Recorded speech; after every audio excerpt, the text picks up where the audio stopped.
At hindi tulad ng iniisip ni Nympha, wala akong balak sabihin kung hindi sumagot sa mga tanong ninyo. Sisimulan mo na agad? Marami bang naganap? Wala na nga eh. Good morning na lang.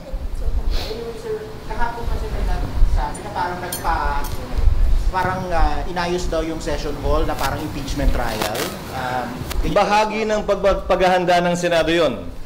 In-inspection kung kinain na nga ba ng anay yung mga dating ginamit na lamesa at witness stand, nilocate, nilagay sa kanya-kanya mga lugar, at nang makita kung ano pa yung mga kailangan gawin at paghandaan. Dahil gaya ng sinabi ko, dahil naisampa na ang impeachment, may katiyakan na magkakaroon ng impeachment trial at kailangan itong paghandaan ng Senado. Hindi namin inaaksaya yung aming panahon bagaman recess sa paghahanda kaugnay nito. Sir, does it mean the trial is imminent or are you sticking to the original pronouncement na it will be after the SONA? Wala namang magaganap dahil recess. Ulitin ko, ano man ang sinasabi ni Numan, hanggat walang sesyon at hindi na-convene ng may sesyon, walang trial na pwede maganap habang kami naka-recess. Klaro at maliwanag sa rules namin yun. Sir, meron ding inihaing petition kahapon yung Davao City Councilors. And kanina mismo si Vice President Sara Duterte nag-file din ng petition sa Supreme Court. I think yung kay VP is a petition for certiorari. What do you make of all these petitions? Marahil providential na hindi kami natuloy sa trial dahil nag-recess kami para lahat ng mga bagay na ito ay maidulog na sa Korte Suprema, mapagpasahan na ng Korte Suprema para wala nang pipigil o aantala pa sa trial ng Senado na mga ganitong uri ng teknikalidad o issue na maaaring i-bring up ng nasasakdal na si VP Sara. So may sapat na panahon ang Korte Suprema para resolbahan at sagutin ang lahat ng mga isyong ito bago pa man mag-convene ang impeachment court. Sir, you're assuming that there will be a ruling before June 2. But what if there's no ruling by June 2 or by Sinide? Again, the Senate will perform its duty and function under the Constitution unless there is a TRO, a temporary restraining order or a preliminary injunction issued by the Supreme Court. Absent that, we will continue with our duty regardless of the pendency of any case thus filed as of now or that may be filed in the future. Sir, may last question bago ko ipasa sa iba. Meron in the past na mga nagpapa-inhibit sa mga senador. Kapag ka ba meron nag-inhibit, does it make securing a conviction easier? Meaning, bababa yung threshold ng 2/3? Hindi. Ang inhibition ay voluntary sa parte ng sinumang impeachment judge. Nasa sa kanya yon. Hindi pwedeng pagbotohan ng impeachment court yan. Na majority wins, may inhibit ang isang impeachment judge. Hindi ganun yun. Voluntaryo ang pag-inhibit niya. At kung siya mag-inhibit, hindi mababago yung bilang na nakasaad sa saligang batas kaugnay ng 2/3 vote. So essentially, ang pag-inhibit o hindi pagboto, pagsali, ay bilang pabor sa nasasakdal. Dahil ang kinakailangang boto ay 2/3. Mag-inhibit, mag-absent, mag-abstain, bumoto ng no. Pare-pareho lang ang bilang nun. Papabor yun sa nasasakdal dahil ang binibilang to convict are 2/3 yes votes to convict. Sir, Mag-moderate na lang kayo, daling. hello. Sir, ang Korte Suprema doon sa petition for mandamus, may inihanda na ba ang Senate na sagot? Wala. Comment? Why? Wala. Nirefer namin ang bagay na yan sa Solicitor General's Office. Bilang abogado na tumatayo sa pamahalaan, Solgen ang sasagot, Solgen ang a-appear, Solgen ang mag-handle ng kaso para sa Senado. So ang Senado mismo, walang ginagawang pagsagot o preparasyon para sagutin yon.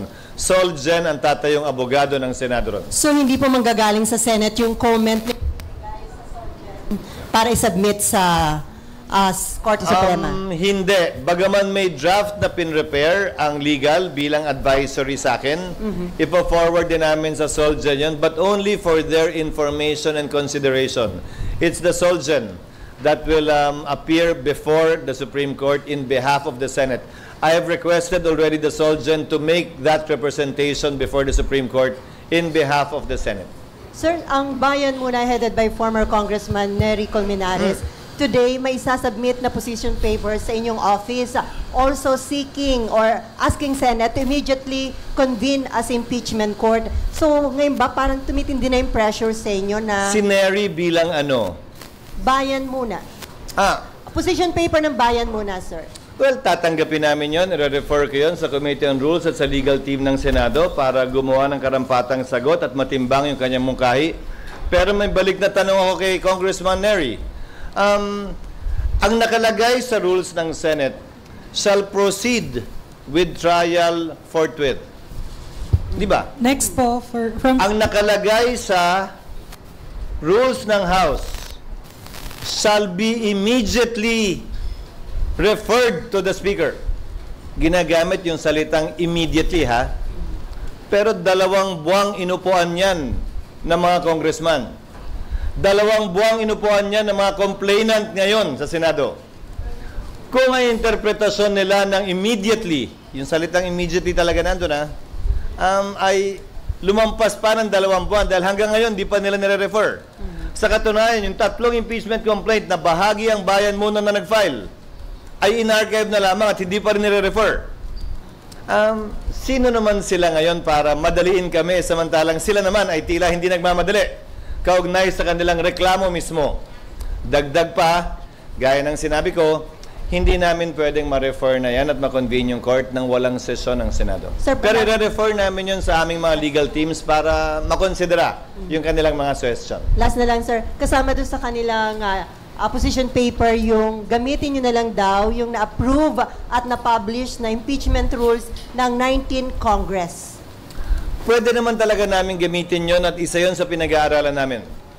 Dahil pag may binago kami sa rules na makakaapekto sa substantive rights ng kasalukuyang nasasakdal na si VP Sara, baka magreklamo na naman siya na, uy, binago lang talaga to para sa akin.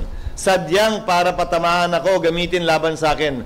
So isa yun sa konsiderasyon sa pagbabago namin ng rules. Na ang babaguhin namin ay yung mga dapat baguhin na hindi naman makakaapekto sa kasalukuyang mga karapatan ni Vice President Duterte.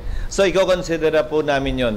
Pero ulitin ko, old rules man o new rules, kailangan may sesyon ang Senado, kailangan may sesyon ang Kongreso bago kami makapag-convene ng impeachment court. Bilang huling sagot sa katanungan mo, may pressure ba sa akin? Wala. Dahil tulad ng sinabi ko sa inyo, unang araw pala ng pagkakasampa ng impeachment. Sino mang pabor sa impeachment o tutol sa impeachment, hindi matimbang ang opinion para sa akin. Dahil patas, parehas at pantay namin tatratuhin itong impeachment at kasong ito nang walang pinapaboran, walang tinititigan, walang tinitingnan lamang. next from PTV4, then Marlon. Parang boljak yung mga mic nyo. Clau, yung mic. Hello, good morning, sir. Yes. Sabi rin po ni Congressman Colmenares, under the Senate rules, pwede na raw po kayong gumawa ng preliminary action like sending a copy of the impeachment complaint to VP Sara Duterte and giving her 10 days to reply. Personally, I tend to agree with Congressman Nery Colmenares. However, prudence is the better part of valor. Hindi siya klarong nakalagay sa rules at isa yan sa pinag-aaralan naming iklaro sa rules. Nando naman na yan, hindi yan karagdagang kapangyarihan, ikaklaro lang.